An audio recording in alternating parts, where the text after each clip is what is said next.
ನಮಸ್ಕಾರ ಕಲಾ. ಹರೇ ಕೃಷ್ಣ. ನಮಸ್ಕಾರ, ಹರೇ ಕೃಷ್ಣ. ಇವಾಗ ನಾವು ಚಾಪ್ಟರ್ 11 ಅಲ್ಲಿ ಇದ್ದೀವಿ. 6 ಆಯ್ತು, ಅರ್ಜುನ ರಿಕ್ವೆಸ್ಟ್ ಮಾಡಿ ಆಯ್ತು. ಅದಾದ್ಮೇಲೆ ಆ, ಕೃಷ್ಣ ಅವರ ವಿಶ್ವರೂಪವನ್ನ ತೋರಿಸಿ ಆಯ್ತು. ಇವಾಗ ಪಿ, ನೀವು ಹೇಳ್ದಂಗೆ ಪಿ ಅಂದ್ರೆ ಅರ್ಜುನ ಆ ರೂಪವನ್ನು ನೋಡಿ ಮಾಡುವಂತಹ ಪ್ರೇಯರ್ ಬಗ್ಗೆ ಏನ್ ಹೇಳ್ತೀರ? ಓಕೆ. ಸೊ ಅರ್ಜುನ ಈ ರೂಪವನ್ನ ನೋಡಿ ಕೈ ಜೋಡಿಸ್ಕೊಂಡು ಪ್ರೇಯರನ್ನ ಹೇಳಕ್ಕೆ ಶುರು ಮಾಡ್ತಾರೆ. ಆ ಫಸ್ಟ್ ಪ್ರೇಯರ್ ಹೇಳುವಾಗ ಫಸ್ಟ್ ಏನೇನೆಲ್ಲ ನೋಡ್ತಾರೆ ಅನ್ನೋದನ್ನ ಹೇಳ್ತಾರೆ. ಅರ್ಜುನ ಹೇಳ್ತಾರೆ, ನಾನು ಬ್ರಹ್ಮ ನೋಡ್ತಾ ಇದ್ದೀನಿ, ಬ್ರಹ್ಮನ ನೋಡ್ತಾ ಇದ್ದೀನಿ, ಶಿವನ ನೋಡ್ತಾ ಇದ್ದೀನಿ, ಎಲ್ಲ ತರಹದ ದೇವತೆಗಳನ್ನ ನೋಡ್ತಾ ಇದ್ದೀನಿ. ಅಷ್ಟೊಂದು ಹೊಟ್ಟೆಗಳು, ಅಷ್ಟೊಂದು ಕಣ್ಣುಗಳು, ಕೌಂಟೇ ಮಾಡದಿರೋಷ್ಟು ಕಣ್ಣುಗಳು. ಆಮೇಲೆ ಪ್ರತಿಯೊಂದು ರೂಪನೂ ಬೇರೆ ಬೇರೆ ಡ್ರೆಸ್ಗಳು ಹಾಕೊಂಡಿದೆ, ಬೇರೆ ಬೇರೆ ಆರ್ನಮೆಂಟ್ಸ್ ಹಾಕೊಂಡಿದ್ದಾರೆ. ಎಷ್ಟು ದೇವತೆಗಳು ವೇದ ಮಂತ್ರಗಳ ಘೋಷಗಳನ್ನ ಹಾಡ್ತಾ ಇದ್ದಾರೆ. ಆಮೇಲೆ ಅಷ್ಟು ಪ್ರತಿಯೊಂದು ರೂಪಕ್ಕೂ ಬೇರೆ ಬೇರೆ ಸೆಂಟ್ಗಳೆಲ್ಲ ಹಾಕಿದ್ದಾರೆ. ಅಂದ್ರೆ ವಿಶ್ವರೂಪ ಅಂದ್ರೆ ಬರೀ ಕಣ್ಣಿಂದ ನೋಡೋದು ಅಂತಲ್ಲ, ಫುಲ್ ಎಕ್ಸ್ಪೀರಿಯನ್ಸ್. ಅವರು ಎಲ್ಲ ತರಹದ ಏನೇನು ಎಕ್ಸ್ಪೀರಿಯನ್ಸ್ ಮಾಡೋಕ್ಕಾಗುತ್ತೋ ಎಲ್ಲದನ್ನೂ ಎಕ್ಸ್ಪೀರಿಯನ್ಸ್ ಮಾಡ್ತಾ ಇದ್ದಾರೆ. ಆಮೇಲೆ ಭಗವಂತನ ಪ್ರಶಂಸೆ ಮಾಡ್ತಿರ್ತಾರೆ. ಎಲ್ಲದಕ್ಕೂ ಮೂಲ ಕಾರಣ ನೀನೇ ಓಲ್ಡೆಸ್ಟ್ ಪರ್ಸನ್, ನೀನೇ ಮೇಂಟೈನ್ ಮಾಡ್ತಾ ಇದೀಯಾ, ನಿನಗೆ ನಿನಗೆ ಮೊದಲು ಮಧ್ಯ ಕೊನೆ ಅಂತದ್ದು ಇಲ್ಲ. ಹಾಗೆ ಎಲ್ಲ ಪ್ರಶಂಸೆಯನ್ನ ಮಾಡಿ ಹೇಳ್ತಾ ಇರ್ತಾರೆ. ಆಮೇಲೆ ಇದನ್ನು ಹೇಳ್ತಾರೆ, ಏನು ಆಮ್, ಎಲ್ಲ ದೇವತೆಗಳು ನಿನ್ನೊಳಗೆ ಸೇರ್ತಾ ಇದ್ದಾರೆ. ಆ, ಎಲ್ಲ ಆದಿತ್ಯರು, ವಸುಗಳು, ಸಾಧ್ಯರು, ವಿಶ್ವದೇವರು, ಅಶ್ವಿನಿ ಮರುತರು, ಆ ಥರ ಎಲ್ಲ ತರದ ದೇವತೆಗಳು ಎಲ್ಲರೂ ಅದನ್ನ ನೋಡ್ತಾ ಇದ್ದಾರೆ. ಆಮೇಲೆ ಇದನ್ನ ನೋಡ್ಬಿಟ್ಟು ಆ ಇದನ್ನ ನೋಡ್ತಾ ನೋಡ್ತಾ ನೋಡ್ತಾ ನನ್ನ ಕೈಲಿ ನನ್ನ ಒಂದು ಏನ್ ಹೇಳ್ತೀವ, ಆ ಆ ಸ್ಟೇಟ್ ನಂದು ನನಗೆ ತಡೆಯಕ್ ಆಗ್ತಾ ಇಲ್ಲ, ನನಗೆ ಭಯ ಆಗ್ತಾ ಇದೆ. ಆ ನನ್ನ ಎಲ್ಲ ಎಲ್ಲ ಜಗತ್ತಿಗೆ ನೀನೇ ಬಂದು ಆ ಏನೋ ಹೇಳ್ತೀವಿ, ಶರಣ ಎಲ್ಲ ಜಗತ್ತು ನಿನ್ನಲ್ಲಿ ಶರಣ ಆಗುತ್ತೆ. ಹಾಗೆ ನಾನು ನಿನ್ನಲ್ಲಿ ಶರಣಾಗ್ತಾ ಇದ್ದೀನಿ, ನನ್ನನ್ನ ನೀನು ಕಾಪಾಡು, ನನ್ನ ಕೈಲಿ ಇದನ್ನ ತಡ್ಕೊಳಕ್ ಆಗ್ತಾ ಇಲ್ಲ ಅಂತ ಹೇಳ್ತಾರೆ. ಆಮೇಲೆ ಎಲ್ಲ ಧೃತರಾಷ್ಟ್ರನ ಮಕ್ಕಳು ಎಲ್ಲರೂ, ಭೀಷ್ಮ, ದ್ರೋಣ, ಕರ್ಣ, ಇವರೆಲ್ಲರೂ ಕೂಡ ನಿನ್ನ ಈ ಸಾವಿರಾರು ಬಾಯಿಗಳಲ್ಲಿ ಹೋಗಿ ಆ ಹಲ್ಲುಗಳಿಗೆ ತಗಲಿ ಅವರು ಅವರು ನಾಶವನ್ನ ಹೊಂದುತ್ತಾ ಇದ್ದಾರೆ. ಅದನ್ನೂ ನೋಡ್ತಾ ಇದ್ದೀನಿ ನಾನು. ಅಂದ್ರೆ ಈ ಯುದ್ಧದ ಕೊನೆಯಲ್ಲಿ ಏನಾಗುತ್ತೆ ಅನ್ನೋದನ್ನು, ಪ್ರೆಸೆಂಟು, ಪಾಸ್ಟು, ಪ್ರೆಸೆಂಟು, ಫ್ಯೂಚರು ಎಲ್ಲದನ್ನೂ ನೋಡ್ತಾ ಇದ್ದಾನೆ ಅರ್ಜುನ. ಪಾಸ್ಟ್ ಅಂದ್ರೆ ಬ್ರಹ್ಮ ಒಂದು ಹೊಕ್ಕಳಿಂದ ಬಂದು ಹುಟ್ಟೋದು, ಅದು ಪಾಸ್ಟ್. ಇವಾಗ ಏನಾಗ್ತಾ ಇದೆ ಪ್ರೆಸೆಂಟ್, ಫ್ಯೂಚರ್ ಅಲ್ಲಿ ಇನ್ನೇನಾಗುತ್ತೆ, ಈ ಯುದ್ಧದಲ್ಲಿ ಏನಾಗುತ್ತೆ ಅದನ್ನೂ ನೋಡ್ತಾ ಇದ್ದಾರೆ ಅರ್ಜುನ. ಅರ್ಜುನ ಕ್ಲಿಯರ್ ಆಗಿ ಎಕ್ಸ್ಪ್ಲೈನ್ ಮಾಡ್ತಾರೆ, ಏನು ಹೇಗೆ ನದಿಗಳು ಎಲ್ಲ ಈ ಸಾಗರದಲ್ಲಿ ಬಂದು ಸೇರುತ್ತೋ ಆ ಥರ ಈ ಥರ ಇಲ್ಲಿ ಈ ಯುದ್ಧ ಭೂಮಿಲಿ ಇರೋ ಎಲ್ಲ ಕ್ಷತ್ರಿಯರು ಬಂದು ನಿನ್ನ ಬಾಯಿ ಒಳಗೆ ಬಂದು ಸೇರ್ತಾ ಇದ್ದಾರೆ, ಫುಲ್ ಸ್ಪೀಡಲ್ಲಿ ಬಂದು ಸೇರ್ತಾ ಇದ್ದಾರೆ.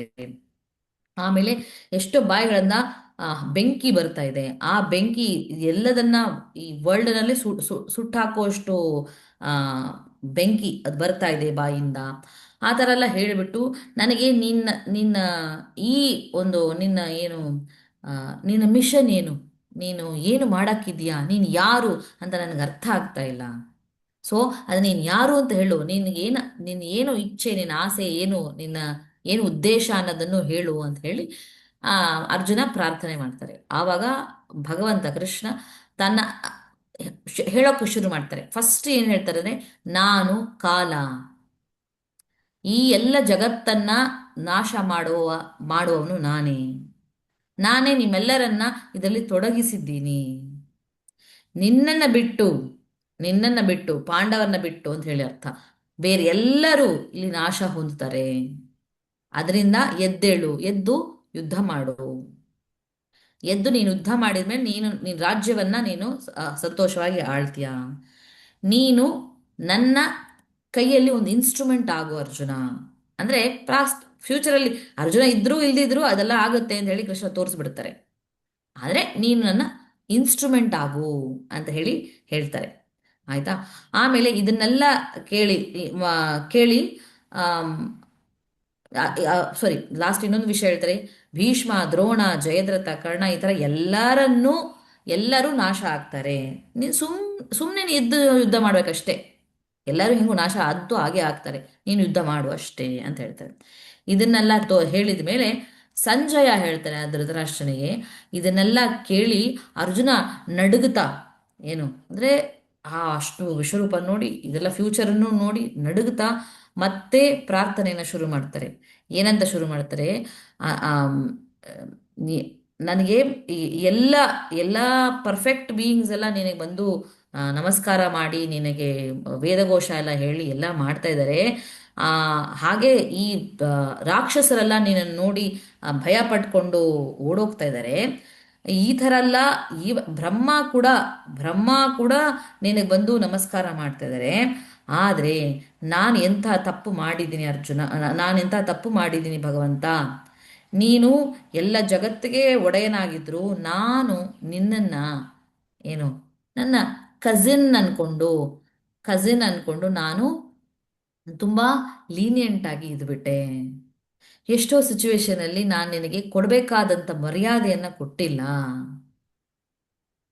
ಏನೋ ಹೋಗೋ ಬಾರೋ ಕೃಷ್ಣ ಅಂತ ಹೇಳ್ಬಿಟ್ಟಿದ್ದೀನಿ, ಕಾಲ್ ಚಾಚ್ಕೊಂಡು ಕೂತಿದ್ದೀನಿ, ಈ ಥರ ಎಲ್ಲ ಮಾಡಿಬಿಟ್ಟಿದ್ದೀನಿ. ನನಗೆ ಗೊತ್ತಿಲ್ಲ, ಬ್ರಹ್ಮನೇ ನಿನಗೆ ಪ್ರೇಯರ್ಸ್ ಮಾಡುವಾಗ ನಾನು ಯಾರು? ಸೊ ಈ ತಪ್ಪು ನಾನು ಮಾಡಿದ್ದೀನಿ, ಆ ನನ್ನ ತಪ್ಪುಗಳನ್ನೆಲ್ಲ ನೀನು ದಯವಿಟ್ಟು ಕ್ಷಮಿಸ್ಬೇಕು ಅಂತ ಹೇಳಿ ಹೇಳ್ತಾರೆ. ಸೊ ಇದರಲ್ಲಿ ಈ ಜಾಗದಲ್ಲಿ ನಾವು ಒಂದು ವಿಷಯ ಅರ್ಥ ಮಾಡ್ಕೋಬೇಕು. ಎಷ್ಟೋ ರಿಲಿಜನ್ಸ್ ಅಲ್ಲಿ ಎಷ್ಟೋ ವಿಷಯಗಳಲ್ಲಿ ಭಗವಂತನನ್ನ ಒಂದು ಲೆವೆಲ್ವರೆಗೆ ನೋಡಿರ್ತಾರೆ. ಅಂದ್ರೆ is a god, supreme person, creator. ಅವ್ರಿಗೆ ಭಯ ಮತ್ತೆ ಭಕ್ತಿಯಿಂದ ಪೂಜೆ ಮಾಡಬೇಕು ಅನ್ನೋ ಲೆವೆಲ್ವರೆಗೆ ಇರುತ್ತೆ.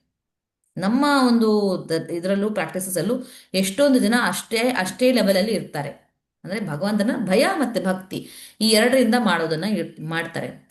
ಆದ್ರೆ ಅದಕ್ಕಿಂತ ಮೀರಿದ ಒಂದು ಲೆವೆಲ್ ಇದೆ. ಅದೇನು ಅಂದ್ರೆ, ಹೇಗೆ ಇವಾಗ ಅರ್ಜುನ ಕೃಷ್ಣನ ಜೊತೆ ಆ ಎಷ್ಟು ಸಲಿಗೆಯಿಂದ ಇದ್ದ ಅಲ್ವಾ, ಆ ಒಂದು ಸ್ಟೇಜ್ಗೂ ನಾವು ಹೋಗಬಹುದು. ದಟ್ ಈಸ್ ಬಿಯಾಂಡ್ ದಟ್ ಭಯ ಅಂಡ್ ಭಕ್ತಿ.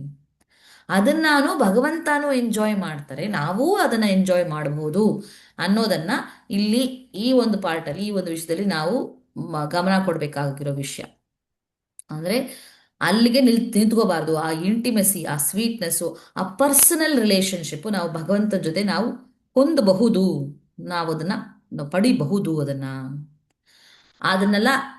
ಸೊ ಆದರೂ ಕೂಡ ಅರ್ಜುನ ಇಲ್ಲಿ ಬಂದ್ಬಿಟ್ಟು ನಾನು ಆ ಥರ ಎಲ್ಲ ಮಾಡಿದೆ, ನಿನ್ನ ಬಗ್ಗೆ ಅರ್ಥ ಮಾಡ್ಕೊಳ್ದೆ, ನಾನು ನನ್ನ ಒಂದು ಬುದ್ಧ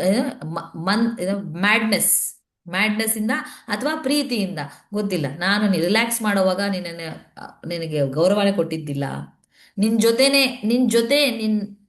ಸೇಮ್ ಬೆಡ್ಡಲ್ಲಿ ಮಲಗಿದ್ದೀವಿ, ಸೇಮ್ ತಟ್ಟೆಯಲ್ಲಿ ತಿಂದಿದ್ದೀವಿ.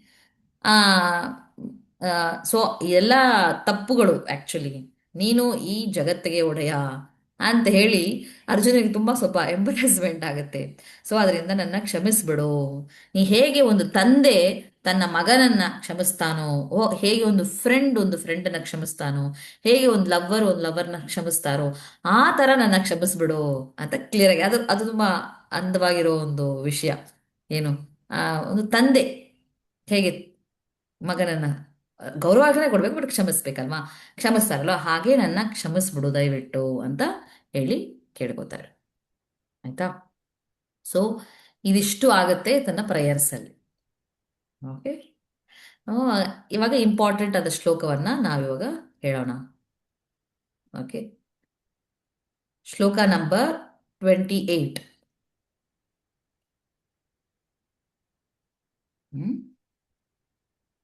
ಯಥಾ ನದೀನಾಂ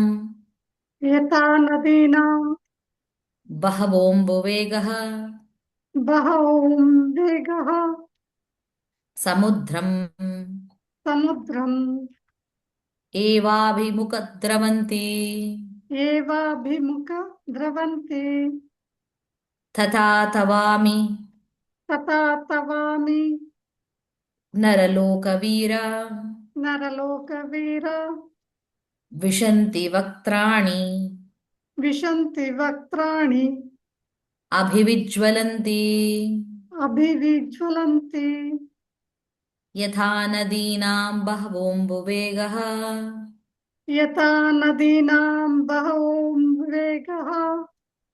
ಸಮುದ್ರಂ ಏವಾಭಿಮುಖ ದ್ರವಂತಿ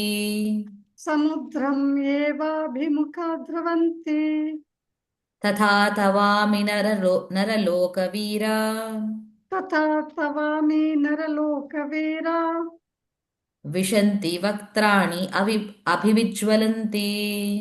ವಿಶಂತಿ ವಕ್ತ್ರಾಣಿ ಅಭಿವಿಜ್ವಲಂತಿ. ಕರೆಕ್ಟ್. ಸೊ ಹೀಗೆ ಅರ್ಜುನ ತನ್ನ ಪ್ರೇಯರ್ಸ್ ಅನ್ನ ಮುಗಿಸ್ತಾರೆ. ಕೃಷ್ಣನು ಮಾತಾಡ್ತಾರೆ ಮಧ್ಯದಲ್ಲಿ, ಸಂಜಯನು ಮಾತಾಡ್ತಾರೆ. ನೆಕ್ಸ್ಟ್ ನಾವು ಎ ಅನ್ನೋದನ್ನು ನೋಡೋಣ ನೆಕ್ಸ್ಟ್ ವಿಡಿಯೋದಲ್ಲಿ. ಓಕೆ, ಹರೇ ಕೃಷ್ಣ. ಹರೇ ಕೃಷ್ಣ.